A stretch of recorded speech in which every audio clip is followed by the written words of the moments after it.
സ്നേഹരാഗം നീട്ടിടും മണിവീണയാണു നീ. സ്നേഹകീർത്തനധാര ചൊരിയും നാദമാണു നീ. സ്നേഹമാം പ്രശോഭ വിതറും താരമാണു നീ. സ്നേഹശീതളമാരി പൊഴിയും മേഘമാണു നീ. നന്മ നിറഞ്ഞവളെ മേരി നിർമ്മല കന്യകേ, വന്ദനം പാടി വണങ്ങിടുന്നു നിൻ തിരുസന്നിധിയേ. നന്മ നിറഞ്ഞവളെ മേരി നിർമ്മല കന്യകേ, വന്ദനം പാടി വണങ്ങിടുന്നു നിൻ തിരുസന്നിധിയേ. എൻ്റെ പേര് ജോസഫ് പി എബ്രഹാം. എൻ്റെ വീട് ചങ്ങനാശ്ശേരിക്കടുത്ത് കുമരംഗിരി. ഞാനിപ്പോൾ താമസിക്കുന്നത് ചങ്ങനാശ്ശേരിക്കടുത്ത് തെങ്ങണായിൽ. ബിസിനസ് കൺസൾട്ടേഷൻ വർക്കാണ് ഞാൻ ചെയ്യുന്നത്. ഞാൻ സെൽഫ് എംപ്ലോയിഡ് ആണ്, അതായത് സ്വന്തമായിട്ട് ചെയ്യുന്നു. ബിസിനസ് കൺസൾട്ടേഷൻ എന്ന് പറയുമ്പം ബിസിനസ് ആക്ടിവിറ്റീസ് ഡിസൈൻ ചെയ്ത് ഡെവലപ്പ് ചെയ്ത് മെയിൻറ്റെയിൻ ചെയ്യുന്ന പരിപാടി. അതായത് ഒരു ബിസിനസ് സംരംഭം തുടങ്ങി എങ്ങനെ അത് മെയിൻറ്റെയിൻ ചെയ്ത് മുന്നോട്ട് കൊണ്ടുപോകാം, സക്സസ്ഫുള്ളായിട്ട് വിജയപ്രദമായിട്ട് മുന്നോട്ട് കൊണ്ടുപോകാം എന്നുള്ള അതിൻ്റെ ഒരു കൺസൾട്ടേഷൻ വർക്കാണ് ഞാൻ ചെയ്യുന്നത്. എൻ്റെ അമ്മ എനിക്കൊരു ആത്മീയ ആഘോഷമാണ്. മിശിഹായുടെ മാതാവ്, വരപ്രസാദങ്ങളുടെ മാതാവ്, അത്ഭുതങ്ങൾക്ക് വിഷയമായിരിക്കുന്ന മാതാവ്, ഇതെല്ലാം ചെറുപ്പം മുതലേ ലുത്തിനിയായിൽ കേട്ട് എനിക്കൊരു വലിയ ആകർഷണമായി തീർന്നിട്ടുണ്ട്.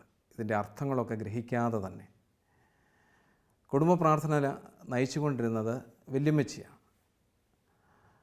ജപമാല കുടുംബ പ്രാർത്ഥനയിലെ അവിഭാജ്യമായ ഒരു ഘടകമായിരുന്നു. വല്യമ്മച്ചി ഈ ലുത്തിനിയായി ഇങ്ങനെ ചെല്ലുമ്പോൾ എനിക്കതിലെ പൂർണ്ണ അർത്ഥമൊന്നും മനസ്സിലാകുന്നില്ലെങ്കിലും ഒരു വലിയ ആകർഷണമായിട്ട് ഇത് വന്നിട്ടുണ്ട്. പിന്നീട് 5ാം ക്ലാസ് മുതൽ അൾത്താരബാലനാകാനുള്ള കൃപ കിട്ടി. കുമരംഗിരി പള്ളിയിലാണ് അൾത്താരബാലനായി എനിക്ക് ശുശ്രൂഷ ചെയ്യുവാനായിട്ട് അവസരം കിട്ടിയിട്ടുള്ളത്. അത് മാതാവിൻ്റെ പേരിലുള്ള പള്ളിയായിരുന്നു. അതുകൊണ്ട് തന്നെ സക്രാരിയിലെ ഈശോയുടെ സജീവമായ സാന്നിധ്യത്തോടൊപ്പം മാതാവും അൾത്താരയിൽ സജീവമായ സാന്നിധ്യമായിരുന്നു. അപ്പോൾ ഒരുപക്ഷെ എൻ്റെ മാതൃഭക്തി കുമരംഗിരി പള്ളിയിലെ അൾത്താരയിൽ തുടങ്ങിയെന്ന് അനുമാനിക്കാം. എന്നാൽ ഈശോ ഒരു സജീവമായ ആത്മീയ അനുഭവമായി മാറിയത്, വ്യക്തിപരമായ ഒരു അനുഭവമായി മാറിയത് പിൽക്കാലത്ത് കരിസ്മാറ്റിക് ധ്യാനത്തിലൂടെയാണ്. ഞാൻ ധ്യാനം കൂടിയത് ഏറ്റുമാനൂർ കാരിസ് ഭവനിലാണ്, മഞ്ഞാക്കലച്ചൻ്റെ കാരിസ് ഭവനിൽ. അപ്പോൾ അവിടെ വെച്ചാണ് മാതാവുമായിട്ടുള്ള വളരെ അടുത്ത ഒരു ബന്ധം എൻ്റെ ജീവിതത്തിൽ ആരംഭിക്കുന്നു എന്നെനിക്ക് തോന്നിയിട്ടുള്ളത്. എൻ്റെ അനുജന് അവിടെ ശുശ്രൂഷയായിരുന്നു. അതുകൊണ്ട് തന്നെ മഞ്ഞാക്കലച്ചൻ്റെ അടുത്ത് കൗൺസിലിങ്ങിന് പോകാനുള്ള അവസരം കിട്ടി. ഇതെൻ്റെ ജീവിതത്തിലെ അവിസ്മരണീയമായ ഒരു സംഭവമാണ്. അപ്പം അച്ഛൻ സ്വതവേ ശുശ്രൂഷകളിൽ വളരെ ഗാംഭീര്യ ഗൗരവ സ്വഭാവമുള്ള ആളാണ്. ഞാൻ അച്ഛൻ്റെ മുറിയിൽ കൗൺസിലിങ്ങിന് ഇരിക്കുക. അപ്പോൾ എന്നെ സംബന്ധിച്ചിടത്തോളം വലിയ പ്രശ്നങ്ങളൊന്നും ആ സമയത്ത് ഇങ്ങനെ അനുഭവിച്ചുകൊണ്ടിരിക്കുക അല്ലായിരുന്നത് കൊണ്ട് ഞാൻ അച്ഛനോട് ചോദിച്ചു, ഒരു സംശയം ചോദിച്ചോട്ടെ. അച്ഛൻ ഓക്കെ.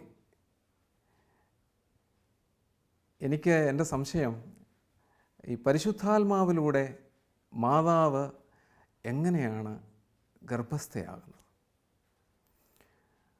അച്ഛൻ എന്നെ ഗാംഭീര്യത്തോടു കൂടി തന്നെ നോക്കി.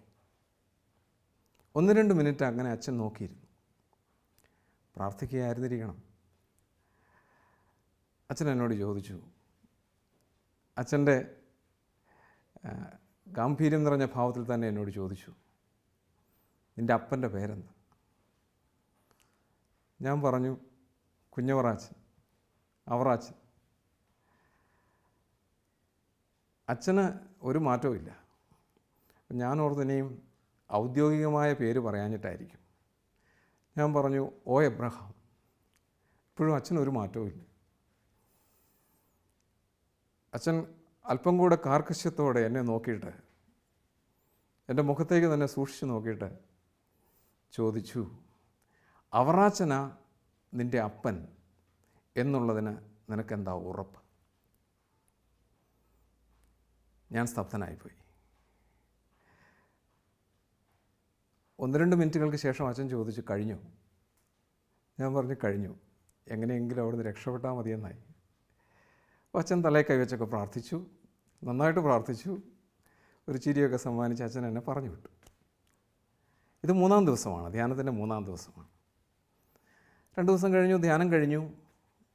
ഞാൻ ആ സമയത്ത് CA ഫൈനലിന് പഠിച്ചുകൊണ്ടിരിക്കുന്ന സമയമാണ്. ഞാൻ തിരിച്ച് മദ്രാസിൽ പോയി, അവിടെയാണ് പഠിച്ചുകൊണ്ടിരിക്കുന്നത്.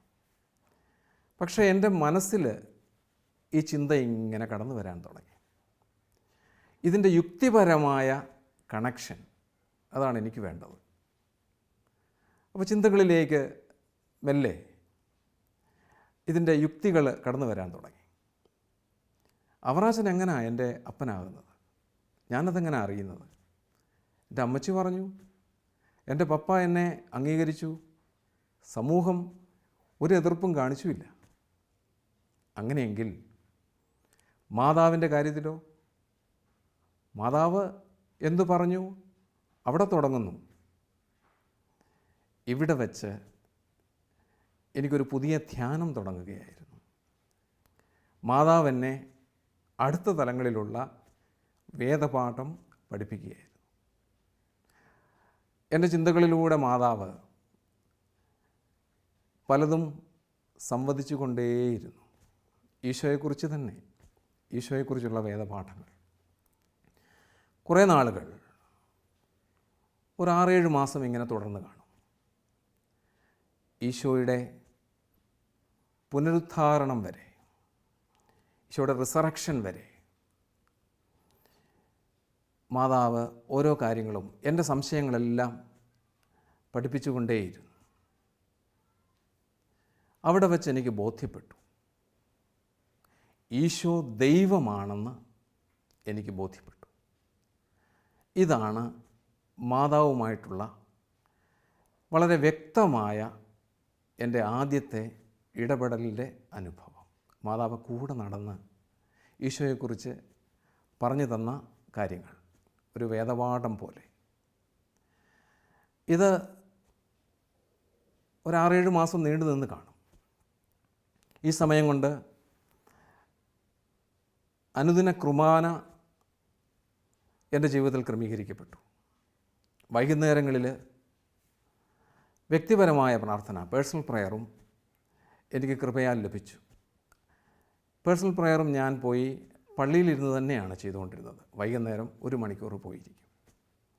അപ്പോൾ ഏതൊരു അൾത്താരയിലും ചെറുപ്പകാലത്ത് കിട്ടിയ അനുഭവത്തിൻ്റെ തുടർച്ചയായിട്ട് ഈശോയോടൊപ്പം മാതാവിൻ്റെ സജീവ സാന്നിധ്യവും ഉണ്ടായിരുന്നു. ഞാൻ ഈശോയോടും മാതാവിനോടും എൻ്റെ മനസ്സ് തുറന്ന് ഇങ്ങനെ സംസാരിച്ചുകൊണ്ടേയിരുന്നു. എൻ്റെ മനസ്സിൽ വരുന്ന ചിന്തകൾ, എൻ്റെ മനസ്സിൽ വരുന്ന സംശയങ്ങൾ, ഇതെല്ലാം ഈശോയോടും മാതാവിനോടും ഇങ്ങനെ പറഞ്ഞുകൊണ്ടേയിരുന്നു. ഇതായിരുന്നു എൻ്റെ ആദ്യകാല മാതാവുമായിട്ട് ബന്ധപ്പെട്ട അനുഭവങ്ങൾ.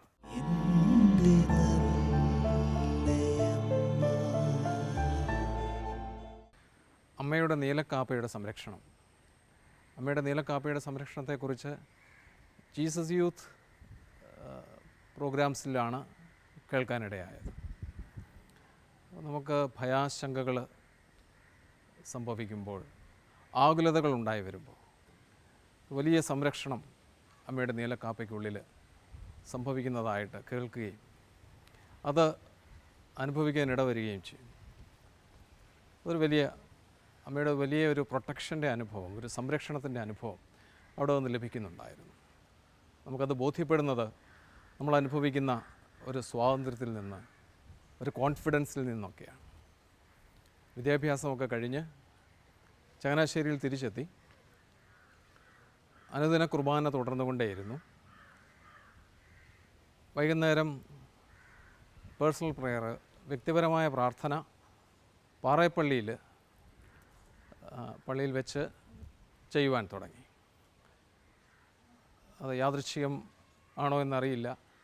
പാറേപ്പള്ളിയും മാതാവിൻ്റെ മധ്യസ്ഥതയിലുള്ള പള്ളിയാണ്. അൾത്താരയിൽ വീണ്ടും അമ്മയുടെ സജീവ സാന്നിധ്യം ഈശോയോടൊപ്പം അനുഭവിക്കുവാൻ തുടങ്ങി.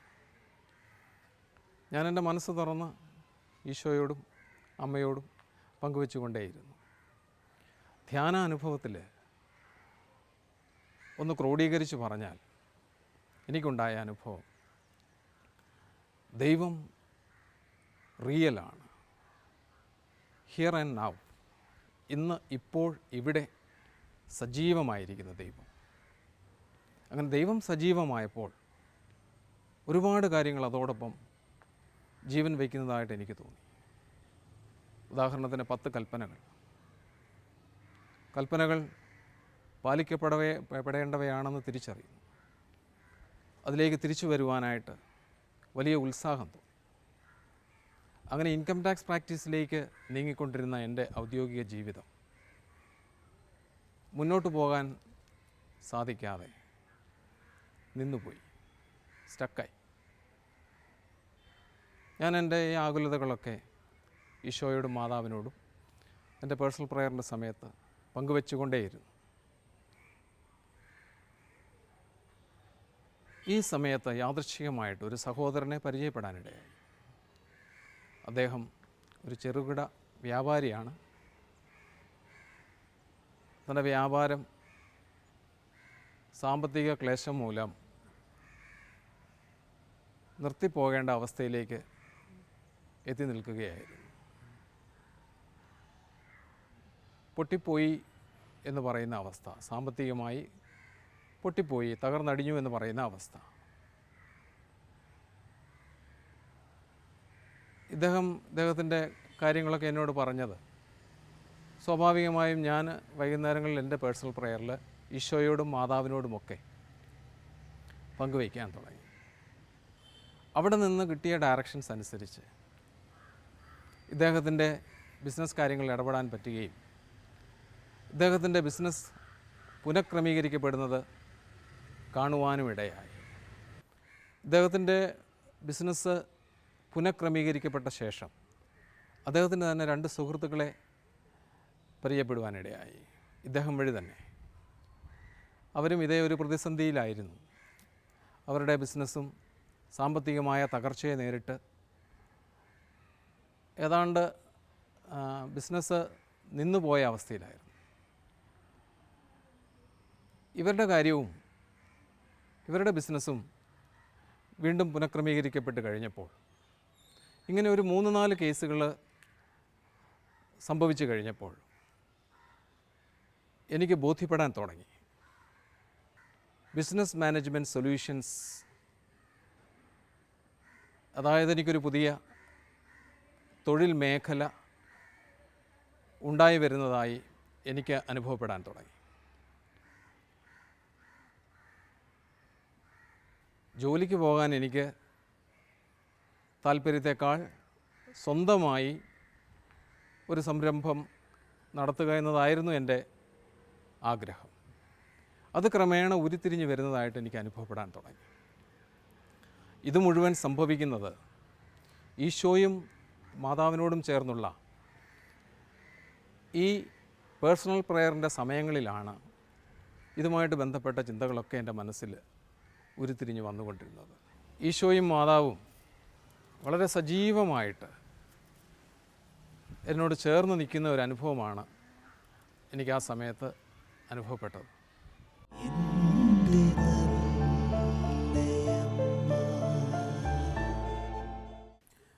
അങ്ങനെ തൊഴിൽ മേഖലയിൽ ഒരു വലിയ ആത്മവിശ്വാസമായി. ഞാൻ വിചാരിച്ചതിനും അപ്പുറത്തേക്ക് ഈശോയും മാതാവും ചേർന്ന് ഒരു വലിയ സെറ്റിൽമെൻറ്റ് ഉണ്ടാക്കി തരുന്ന ഒരു ഫീലിംഗാണ് എനിക്കുണ്ടായത്. കൽപ്പനകൾ പാലിച്ചുകൊണ്ട് തന്നെ എന്നാൽ ക്രിയേറ്റിവിറ്റിക്ക് ഒരു കുറവും വരുത്താതെ ശാസ്ത്രീയമായ കാര്യങ്ങൾ അതിൻ്റെ എല്ലാ ശാസ്ത്രീയതയും നിലനിർത്തിക്കൊണ്ട് തന്നെ ക്രമീകരിക്കപ്പെട്ട ഈ ബിസിനസ് മാനേജ്മെൻറ്റ് സൊല്യൂഷൻ എനിക്ക് ഒരത്ഭുതം തന്നെയായിരുന്നു. അപ്പോഴെൻ്റെ മനസ്സിലേക്ക് മറ്റ് ചിന്തകൾ കടന്നു വരാൻ തുടങ്ങി. ഇങ്ങനെ വെട്ടിപ്പിടിച്ചു പോകേണ്ട ഒരു ജീവിതമല്ലല്ലോ. നമുക്ക് ആത്മീയ കാര്യങ്ങളിൽ ചെയ്തു തീർക്കുവാനുള്ള കാര്യങ്ങളെക്കുറിച്ച് ബോധ്യങ്ങൾ വരാൻ തുടങ്ങി. ഈശോയ്ക്ക് വേണ്ടി, ദൈവരാജ്യത്തിനു വേണ്ടി ഒരുപാട് ഉത്തരവാദിത്വങ്ങൾ ഏറ്റെടുത്ത് ചെയ്യാനുള്ള ആഗ്രഹം ഉണ്ടാകാൻ തുടങ്ങി. ഈ ചിന്തകൾ എൻ്റെ പേഴ്സണൽ പ്രെയറിലൂടെ ഈശോയുടെയും മാതാവിൻ്റെയും സന്നിധിയിലേക്ക് ഉയരാൻ തുടങ്ങിയപ്പോൾ ഒരു ദിവസം എൻ്റെ പേഴ്സണൽ പ്രെയറിനിടയ്ക്ക് പാറയിൽപ്പള്ളിയിൽ വെച്ച് തന്നെ ഞാൻ പ്രീ ഡിഗ്രിക്ക് പഠിച്ച ഒരു ഇക്വേഷൻ ഒരു ദർശനം പോലെ തെളിഞ്ഞു വന്നു. Income minus expense is equal to savings. പ്രത്യേകതകളൊന്നും തോന്നിയില്ല. എന്നാൽ പെട്ടെന്ന് തന്നെ എക്സ്പെൻസിൻ്റെ സ്ഥാനത്തേക്ക് സേവിങ്സും സേവിങ്സിൻ്റെ സ്ഥാനത്തേക്ക് എക്സ്പെൻസും ഇട്ട് ഈ ഇക്വേഷനെ മോഡിഫൈ ചെയ്യുന്നതായിട്ട് ആ ദർശനം തുടർന്ന് കണ്ടു. ഒരു നിമിഷം കൊണ്ട് എനിക്കെല്ലാം ബോധ്യപ്പെട്ടു. എൻ്റെ സാമ്പത്തിക ക്രമീകരണം എങ്ങനെയായിരിക്കണം എന്ന് ഒരു നിമിഷം കൊണ്ട് എനിക്ക് ബോധ്യപ്പെട്ടു. പിന്നീട് കുറച്ച് നാളത്തേക്ക് ആ ചിന്തകളായിരുന്നു. അങ്ങനെ എനിക്ക് സാമ്പത്തിക അച്ചടക്കമുണ്ടായി. ഈ ഇക്വേഷനെ ഫോളോ ചെയ്തപ്പോൾ എനിക്ക് സാമ്പത്തിക അച്ചടക്കമുണ്ടായി. എന്നാൽ ഈ ഇക്വേഷൻ പ്രാവർത്തികമാക്കുവാൻ പരിശുദ്ധാത്മാവിൻ്റെ ഫലങ്ങളിലൂടെയും ദാനങ്ങളിലൂടെയും മാത്രമേ സാധ്യമാകുകയുള്ളൂ എന്നുള്ള തിരിച്ചറിവ് എൻ്റെ ജീവിതത്തിലെ സെക്കൻഡ് ബെസ്റ്റ് എക്സ്പീരിയൻസ് ആയിരുന്നു. പരിശുദ്ധാത്മാവിൻ്റെ ദാനങ്ങളിലും ഫലങ്ങളിലും ഒരു മനുഷ്യന് ആവശ്യമായിരിക്കുന്ന എല്ലാ ക്രമീകരണങ്ങളും അടങ്ങിയിരിക്കുന്നു എന്നുള്ള സ്വർഗീയമായ ബോധ്യം എനിക്ക് ഈ അനുഭവത്തിലൂടെയാണ് തെളിഞ്ഞു കിട്ടിയത്.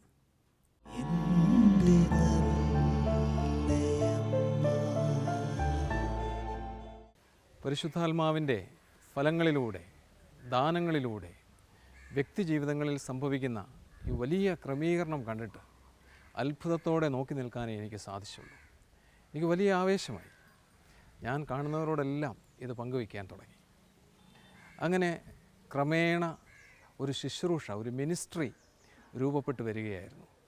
ബിസിനസ് മാനേജ്മെൻറ്റ് സൊല്യൂഷൻസിൽ നിന്നും വെൽഫെയർ മാനേജ്മെൻറ്റ് സൊല്യൂഷൻസിലേക്ക്, Jesus and you welfare management solutions. അപ്പോൾ ഇവിടെ ആത്മാവിൻ്റെ ഫലങ്ങളിലും ദാനങ്ങളിലും നമുക്കാവശ്യമായിരിക്കുന്ന എല്ലാ ക്രമീകരണങ്ങളും, ഒരു വ്യക്തിക്ക് ആവശ്യമായിരിക്കുന്ന എല്ലാ ക്രമീകരണങ്ങളും പിതാവായ ദൈവം ക്രമീകരിച്ച് കഴിഞ്ഞിരിക്കുന്നു എന്നുള്ള വലിയ ബോധ്യം അത്ഭുതത്തോടെ പലരിലും സംഭവിക്കുന്നത് മാതാവിൻ്റെ വലിയ മധ്യസ്ഥതയിൽ കണ്ട് ബോധ്യപ്പെടുവാൻ എനിക്കിടയായി. വലിയൊരു ഭാഗ്യമായി ഞാനതിനെ കണക്കാക്കുന്നു. മാതാവിൻ്റെ മധ്യസ്ഥത, അങ്ങനെയാണ് ഇതിൻ്റെ തുടക്കം. ഒരു വ്യക്തിയുമായിട്ട് ഇത്തരം കാര്യങ്ങൾ ഡിസ്കസ് ചെയ്യുവാൻ ആരംഭിക്കുമ്പോൾ ഞങ്ങൾ ആദ്യം മാതാവിൻ്റെ മധ്യസ്ഥതയിൽ ഒന്നിച്ചു വരും. ജപമാല ചൊല്ലി പ്രാർത്ഥിക്കും, മാതാവിനോട് ചേർന്ന് പ്രാർത്ഥിക്കും. പിന്നീട് പരിശുദ്ധാത്മാവിൻ്റെ ഫലങ്ങളുടെയും ദാനങ്ങളുടെയും ഇൻഫില്ലിങ്ങിന് വേണ്ടി, നിറവിന് വേണ്ടി മാതാവിൻ്റെ നേതൃത്വത്തിൽ തന്നെ പ്രാർത്ഥിക്കും. ഈശോയുടെ സാന്നിധ്യത്തിൽ, മാതാവിൻ്റെ മധ്യസ്ഥതയിൽ, പരിശുദ്ധാത്മാവിൻ്റെ നിറവിൽ അത്ഭുതകരമായ മുന്നേറ്റങ്ങൾ, അത്ഭുതകരമായ ക്രമീകരണങ്ങൾ വ്യക്തി ജീവിതങ്ങളിൽ സംഭവിക്കുന്നത് വളരെ സന്തോഷത്തോടെ, ആനന്ദത്തോടെ കാണുവാനിടയായി, അനുഭവിക്കുവാനിടയായി.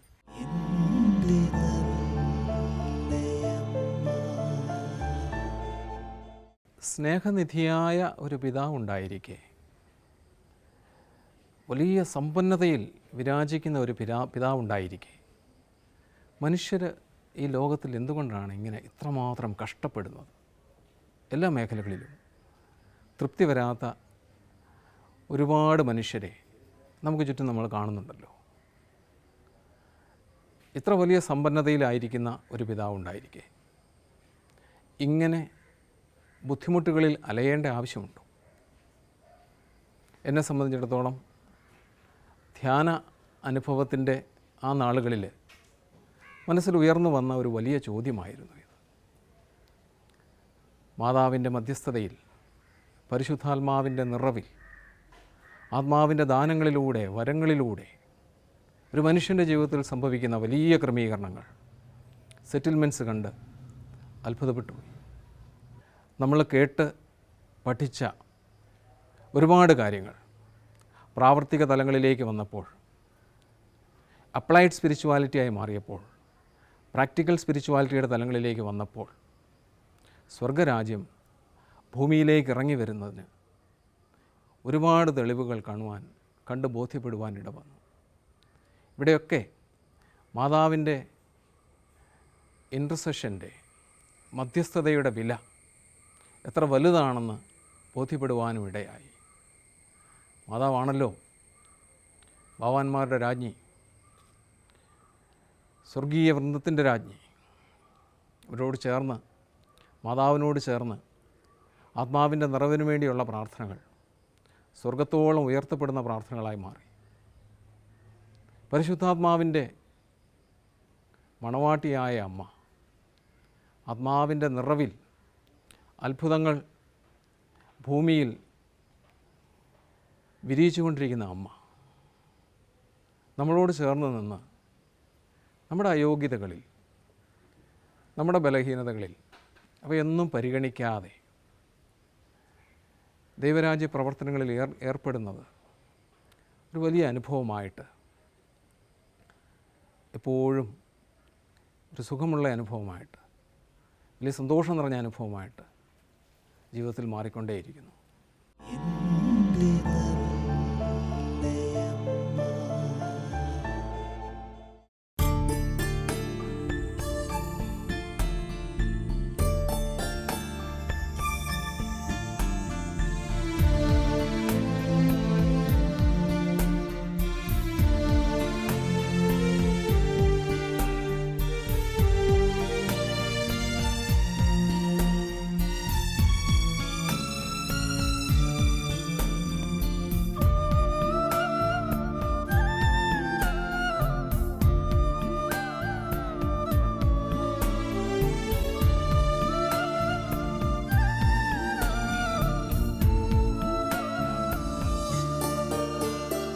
സ്നേഹരാഗം നീട്ടിടും മണിവീണയാണു നീ, സ്നേഹകീർത്തനധാര ചൊരിയും നാദമാണു നീ, സ്നേഹമാം പ്രശോഭ വിതറും താരമാണു നീ, സ്നേഹശീതളമാരി പൊഴിയും മേഘമാണു നീ. നന്മ നിറഞ്ഞവളേ മേരി നിർമ്മല കന്യകേ, വന്ദനം